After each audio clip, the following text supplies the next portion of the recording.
Buenas noches. No, no sé si me escuchan bien desde el fondo. ¿Sí?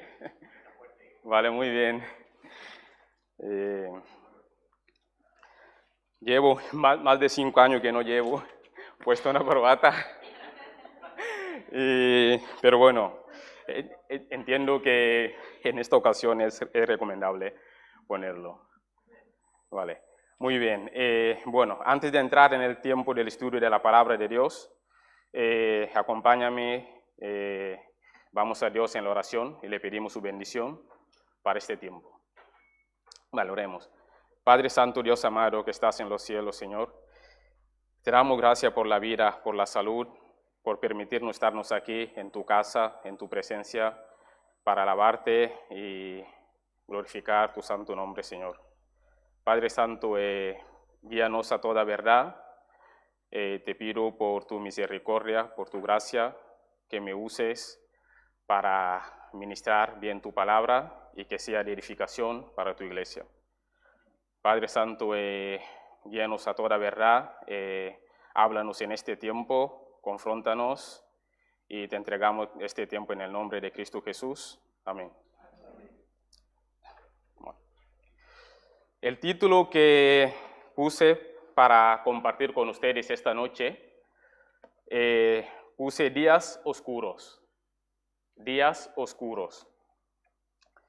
Quiero compartir con ustedes el texto que está en Apocalipsis, capítulo 1, versículo 9 al 13. Apocalipsis, capítulo 1, versículo 9 al 13. Voy a leer este texto y luego ya, entre todos, vamos a leer el capítulo 3, versículo 14 al 22.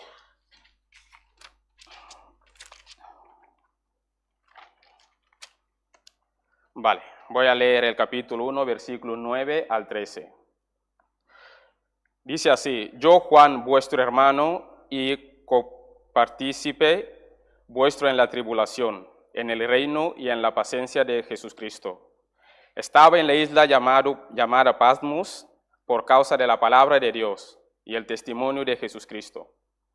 Yo estaba en el Espíritu en el día del Señor y oí detrás de mí una gran voz como de trompeta, que decía: yo soy el Alfa y el Omega, el primero y el último. Escribe en un libro lo que ves y envíalo a las 7 iglesias que están en Asia. A Éfeso, Esmirna, Pérgamo, Tiatira, Sardes, Filadelfia y Laodicea. Y me volví para ver la voz que hablaba conmigo, y vuelto vi 7 candeleros de oro. Y en medio de los 7 candeleros, a uno semejante al Hijo del Hombre, vestido de una ropa que llegaba hasta los pies, y ceñido por el pecho con un cinto de oro. Ahora quiero que leemos todo junto el capítulo 3, versículo 14 al 22. Apocalipsis, capítulo 3, versículo 14 al 22. Vale, empiezo a leer. Voy a leer el versículo 14, ustedes el 15 y así sucesivamente. Vale. Dice: escribe al ángel de la iglesia en Laodicea: he aquí el Amén, el testigo fiel y verdadero, el principio de la creación de Dios, dice esto: yo conozco tus obras, que ni eres frío ni caliente. Ojalá fueses frío o caliente. pero por cuanto eres tibio y no frío ni caliente, te vomitaré de mi boca. Porque tú dices: yo soy rico y me he enriquecido, y de ninguna cosa tengo necesidad, y no sabes que tú eres un desventurado, miserable, pobre, ciego y desnudo. Por tanto, yo te aconsejo que en mí compres oro refinado en fuego, para que seas rico, y vestidura blanca para vestirte, y que no se descubra la vergüenza de tu desnudez, y unge tus ojos con colirio para que veas. Yo reprendo y castigo a todos los que amo. Sé pues celoso y arrepiéntete. He aquí yo estoy a la puerta y llamo. Si alguno oye mi voz y abre la puerta, entraré a él y cenaré con él y él conmigo.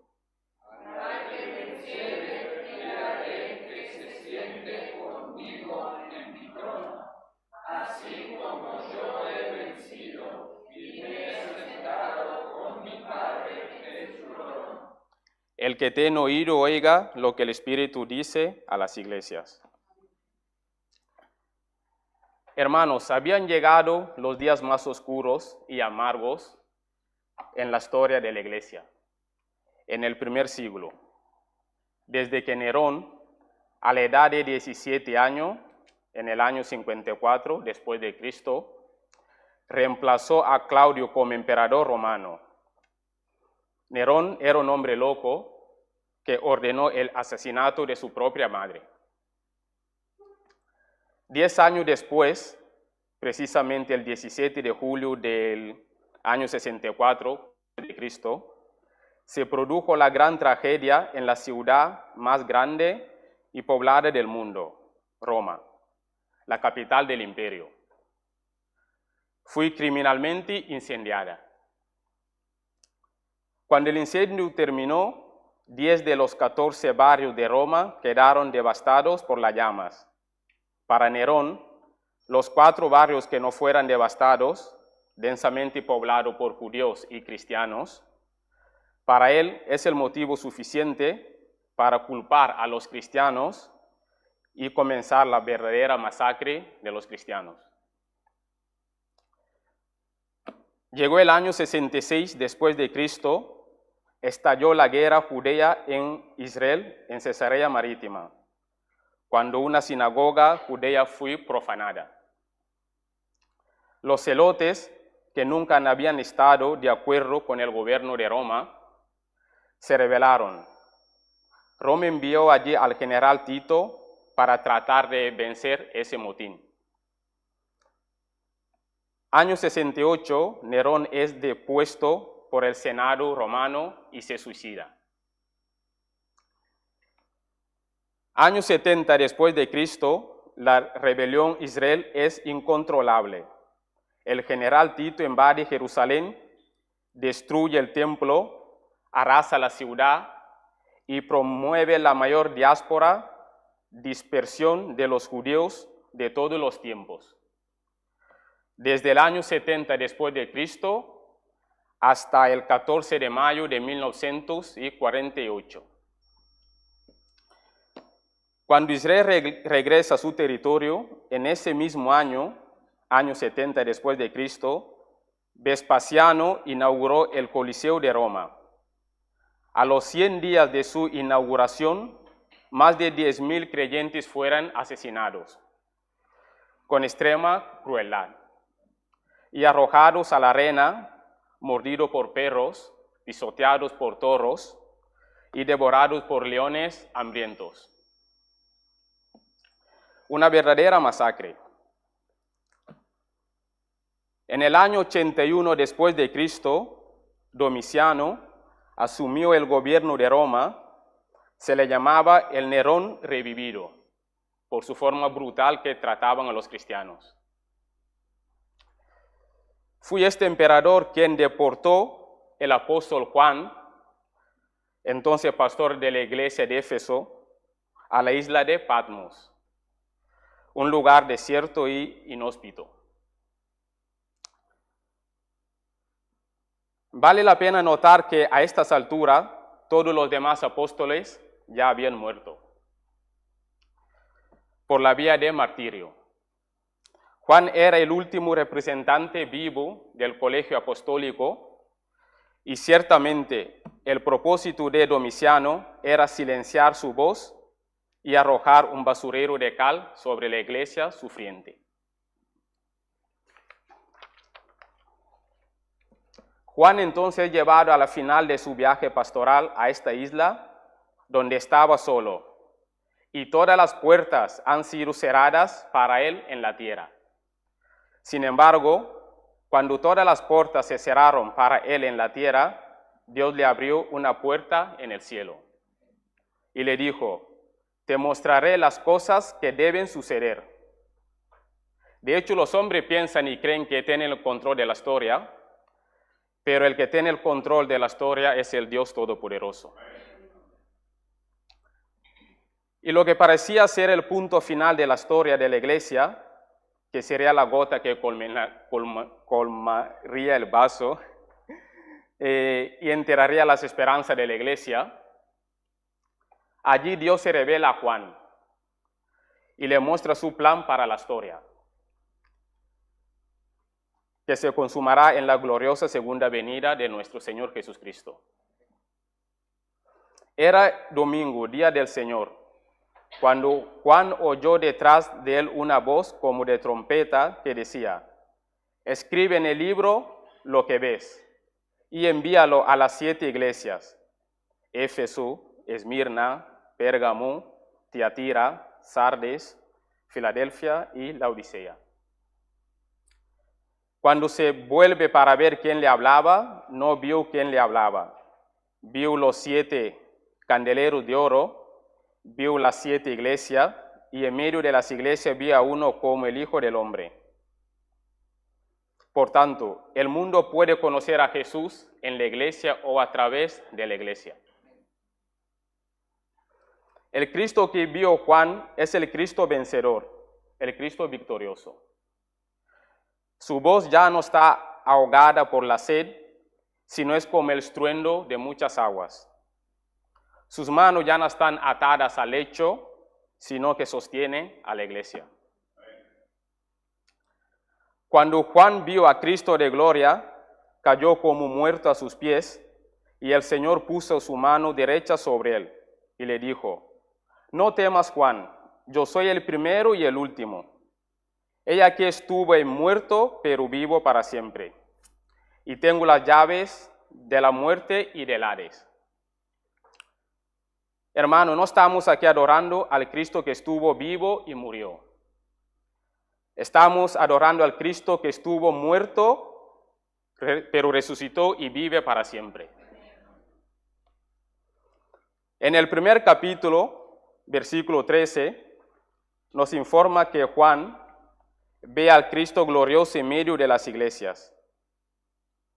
Hermanos, yo creo firmemente esto, y ciertamente ustedes también, que Jesús está aquí entre nosotros esta noche. ¿Y por qué Él está aquí? Por eso que hemos venido aquí. Y solo porque Él está aquí, que esta reunión es de tanta importancia. El capítulo 2, versículo 1, en el capítulo 2, versículo 1, dice que Juan ve a Cristo andando en medio de los 7 candeleros de oro. Quiero decirle que Jesús está aquí caminando entre nosotros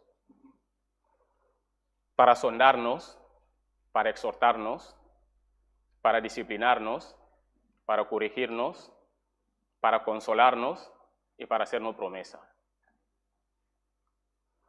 Es curioso que mientras Jesús camina entre las 7 iglesias, escribe lo que repite en todas ellas. La escritura es esta: yo conozco, yo conozco. Para 5 de las 7 iglesias, Éfeso, Esmirna, Éfeso, Tiatira, Sardis, Filadelfia y Laodicea, Jesús repitió la misma frase: yo conozco tus obras. Lo que hiciste, quizás tu padre no lo vio, tu madre no lo vio, tu hijo no lo vio, tu esposa no lo vio, tu esposo no lo vio, pero Cristo lo vio. Nada se le puede ocultar a aquel que todo lo sabe, cuyo ojo son como llama de fuego. Para la iglesia de Esmirna, la más pobre de la iglesia de Asia, Jesús le dijo algo: conozco vuestra tribulación y vuestra pobreza, pero sois rico. Esto es consolador. Necesito decirte que Jesús conoce los dolores que palpitan en tu alma, los dolores que palpitan en tu corazón. Jesús conoce el drama que vives. Él sabe lo que estás pasando. Él sabe la lucha que estás viviendo. Él conoce tu tribulación. ¿Qué es una iglesia rica para nosotros hoy? ¿Cuál es nuestro concepto? ¿Es una iglesia que tiene un templo lujoso? ¿Es una iglesia que tiene un presupuesto robusto? ¿O es una iglesia que tiene personas con mucha influencia en la sociedad? Esto es el concepto humano de una iglesia rica.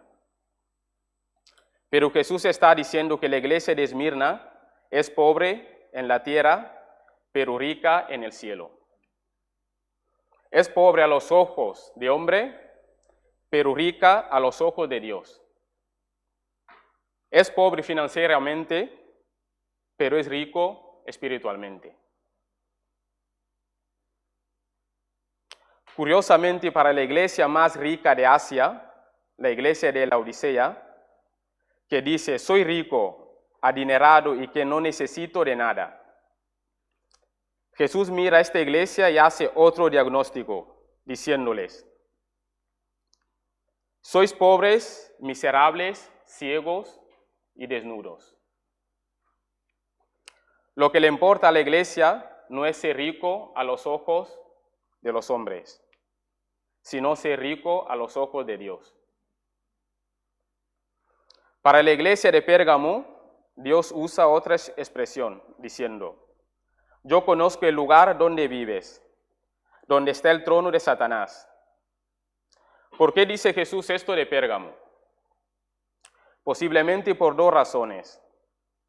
Pérgamo es la segunda ciudad más grande de Asia, solo detrás de Éfeso, que es la capital. Cuando hubo una disputa en Asia, ¿qué ciudad construiría el templo para adorar al emperador como deidad? Pérgamo le ganó la competencia a Éfeso. Entonces es más probable que Jesús está diciendo lo siguiente. Cualquier lugar donde se venera al hombre, allí está el trono de Satanás. Porque todo humanismo idólatra es satánico. Dios no comparte su gloria con nadie.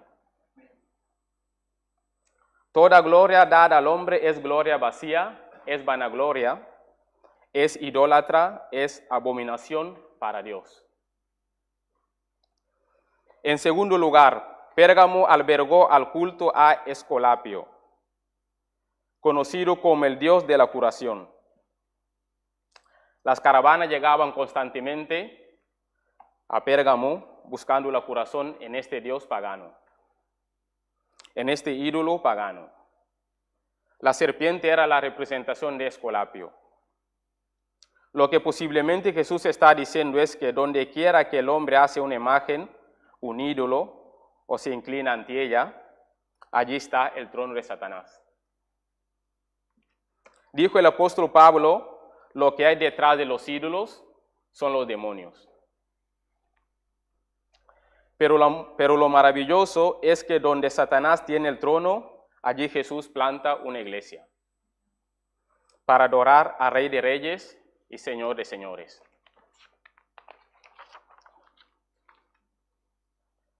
El Señor Jesús camina entre los candeleros y mientras camina entre las 7 iglesias, tiene alabanza que dar y tiene censura que dar. Para las 2 iglesias dijo solamente alabanza, pero ninguna censura. ¿Para cuáles iglesias? Para Esmirna, la más pobre, y para Filadelfia, la más débil.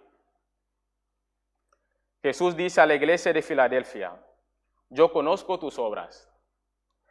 Tienes poca fuerza, pero he puesto delante de ti una puerta abierta, y la puerta que yo abro, nadie la cierra, y la puerta que yo cierro, nadie la abre. Lo importante para la iglesia no es ser fuerte según las categorías humanas, sino ser fiel al Dios Todopoderoso. Para las 4 iglesias, Jesús dará alabanza y censura. Para la iglesia de Éfeso, Jesús alaba la firmeza doctrinal de aquella iglesia, que resistió y rechazó a los falsos apóstoles. La Biblia dice que la iglesia de Éfeso rechazó las falsas doctrinas que estaban llegando. Y el texto dice que Éfeso también tenía una ética impecable, porque odiaban las obras de los nicolaitas. Los nicolaitas enseñaban e inducían a la gente a la prostitución. Y la iglesia de Éfeso era una iglesia que perseveró a pesar de la persecución que sufría. Y Jesús elogia esto. Hermanos, aquí Jesús nos está enseñando algo maravilloso. Una iglesia solo puede agradar a Jesús si es fiel a la palabra de Dios. No tenemos derecho a renunciar a la verdad para atraer a la gente, ni predicar el mensaje más agradable para complacer a la gente. Para agradar a Jesús, la iglesia necesita ser rigurosamente fiel a la palabra de Dios y celosa por las verdades eternas e inmutables. Segunda de Timoteo 3, 16 al 17, o Hebreos 4, versículo 12. Si lo quieres anotarlo para verlo en casa. Pero Jesús dijo algo a esta iglesia: pero tengo una cosa contra ti, es que has abandonado tu primer amor. No debemos separar lo que Dios ha unido: teología y ética, doctrina y vida, credo y conducta. Fíjense conmigo en la iglesia de Tiatira, que es lo opuesto a la iglesia de Éfeso. Jesús alaba a la iglesia de Tiatira porque tenía amor, fe y más obras. Pero tiene algo contra ellos, que toleraban a esa falsa profetisa Jezabel. Entonces entendemos esto. Éfeso tenía doctrina, pero no tenía amor. Tiatira tenía amor, pero no tenía doctrina.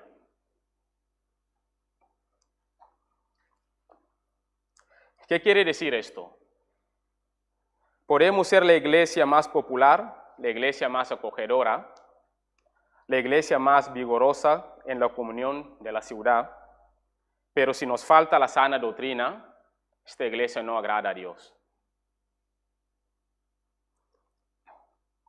Las dos cosas van juntas: verdad y fervor, fidelidad a Dios y comunión. La palabra en el centro y el amor regando las relaciones. Jesús se dirige a la iglesia de Pérgamo y tiene un elogio para darles. En esa iglesia hay personas fieles al Señor. Está escrito que Antipas, el líder de la iglesia, habiendo dado su vida por su fidelidad a Cristo, fue martirizado. Pero en esta misma iglesia hay personas coqueteando con la doctrina de Balaam, viviendo una vida mundana.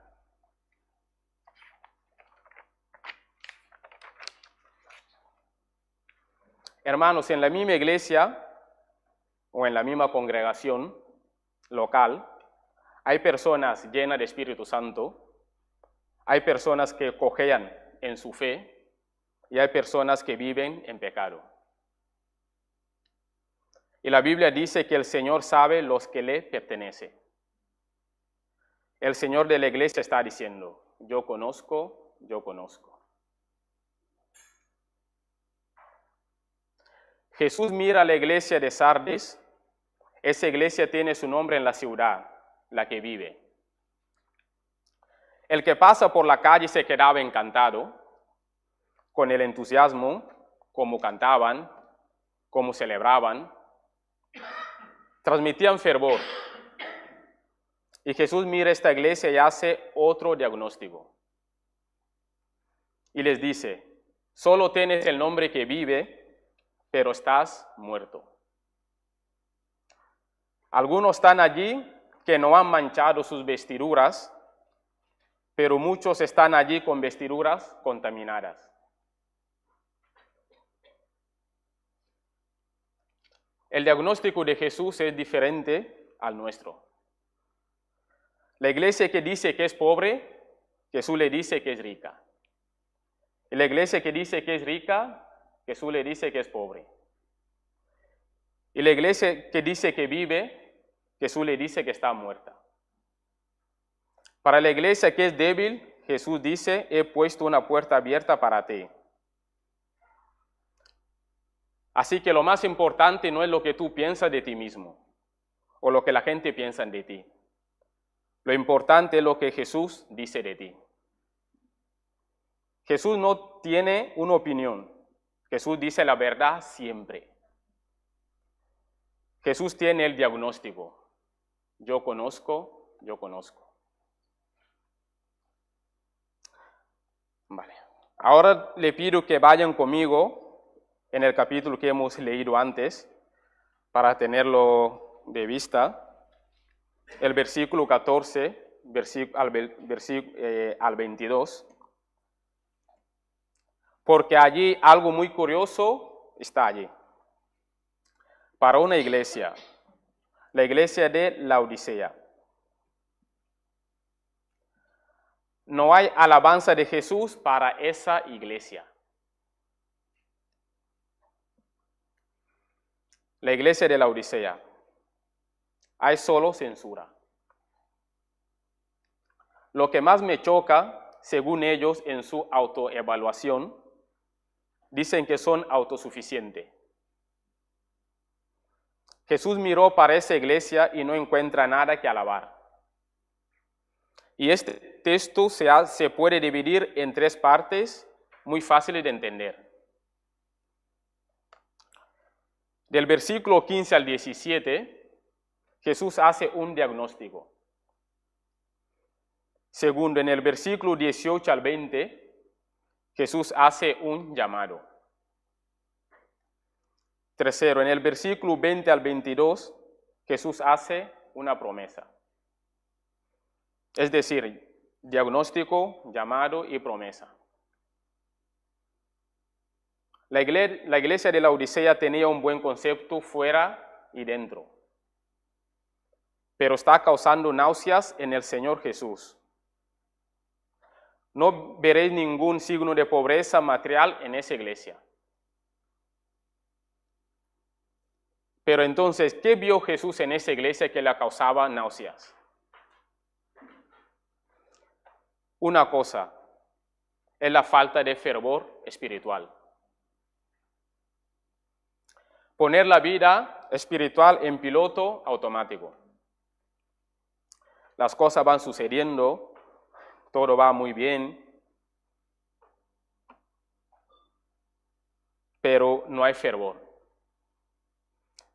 Ya no hay entusiasmo, ya no hay alegría, ya no hay brillo en los ojos, ya no hay corazón caliente, ya no hay quebrantamiento, arrepentimiento de Dios, ya no hay fervor en la oración, ya no hay pasión por las almas. En la iglesia de Laodicea, las cosas están sucediendo, pero sin ninguna vibración espiritual. Hay falta de avivamiento. Cada uno de nosotros tiene que hacer el autoexamen. El Señor conoce el corazón. El Señor busca personas cuyo corazón sea completamente suyo. No hay nada que conmocione y lastime el corazón del amado Salvador Jesucristo, que es una iglesia sin fervor espiritual, sin avivamiento.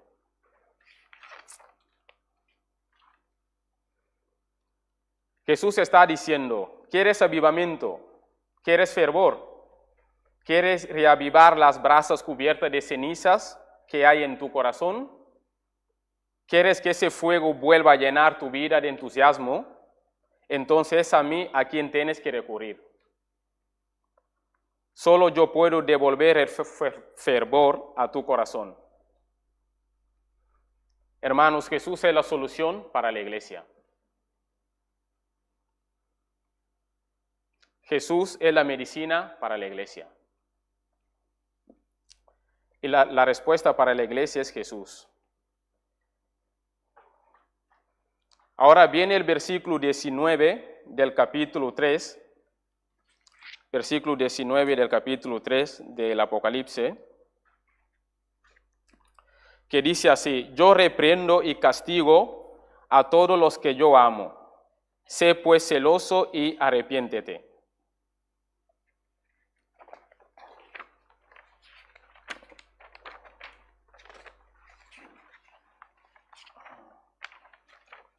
Pero en un momento con mis hojas.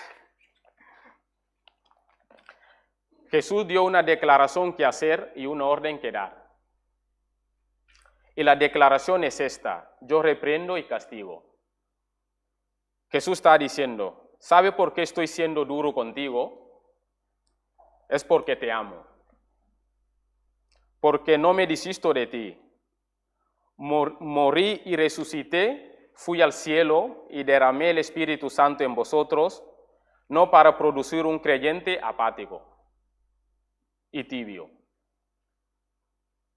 No permito que sigas viviendo esta miseria poniendo tu vida cristiana en piloto automático. Y Él tiene una orden que dar: sé celoso y arrepiéntete. Cambia tu vida, cambia tu comportamiento. Y cuando llega en el versículo 20 del capítulo 3, capítulo 3, versículo 20, dice así: he aquí yo estoy a la puerta y llamo. Si alguno oye mi voz y abre la puerta, entraré a él y cenaré con él y él conmigo. Hermanos, tú y yo corremos el riesgo de hacer las cosas por nosotros mismos. A veces estamos contentos con nosotros mismos y todo lo que hacemos lo podemos hacerlo por nosotros mismos. Corremos ese riesgo. Predicamos lo que nos gusta escuchar, cantamos lo que nos gusta oír, ofrendamos lo que nos gusta dar, hacemos nuestros planes por nosotros mismos y no ponemos al Dios en el centro. Él está llamando. Él está llamando. Jesús dice: si alguno oye mi voz y abre la puerta, entraré a él y cenaré con él y él conmigo. Quiero decirte que la única manera que tu corazón se calienta es sentándote a la mesa con el Señor Jesucristo. Ahora Él va a hacer una promesa y Él tiene toda la autoridad para hacer una promesa. No esperes cosas nuevas, no esperes revelaciones nuevas.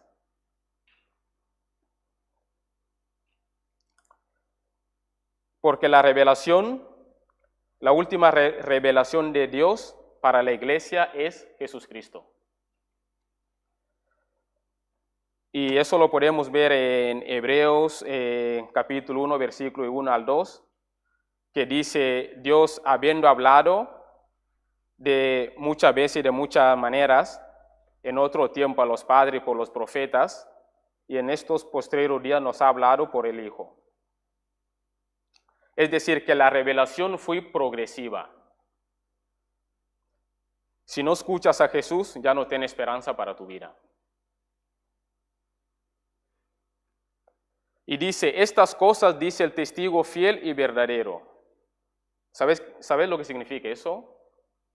Él promete y tiene el poder de cumplir. Y la promesa está en el capítulo 3, versículo 21. Capítulo 3, versículo 21. Que dice: al que venciere, le daré que se siente conmigo en mi trono, así como yo he vencido, y me he sentado con mi Padre en su trono.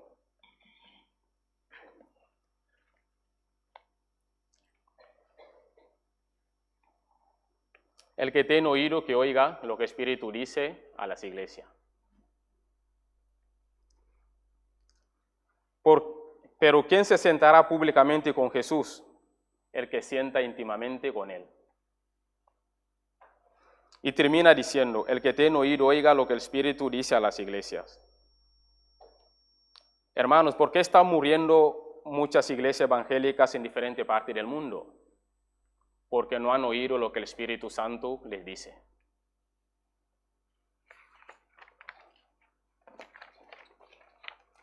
Y cualquier iglesia que se suscribe al liberalismo, al mismo día firma su sentencia de muerte. Estoy hablando a la iglesia de Dios reunida aquí esta noche. O la iglesia del Señor despierta mientras hay tiempo, o nos hundiremos en la sombra de una religiosidad fracasada. Debemos clamar al cielo para que Dios sople su aliento sobre nosotros. Quite las cenizas y encienda las brasas y traiga sobre nosotros un poderoso avivamiento espiritual. Que el Señor tenga misericordia de nosotros. Vamos a terminar este tiempo con la oración. Padre Santo, Dios amado que estás en los cielos, te damos gracias, Señor, por tu palabra, Señor, que es verdad, que nos guía a toda verdad, Señor. Padre Santo, gracias por tu palabra que es viva y eficaz para nuestra vida, que nos confronta, que nos guía, para que podamos andar conforme tu voluntad, Señor. Padre Santo, guíanos en el resto de semana, tráiganos a bien el próximo domingo. Cuida a nuestros seres queridos que no pudieran estar aquí. Padre Santo, alabamos por todo lo que haces y por todo lo que harás en nuestra vida. Gracias por todo, en el nombre de Cristo Jesús. Amén.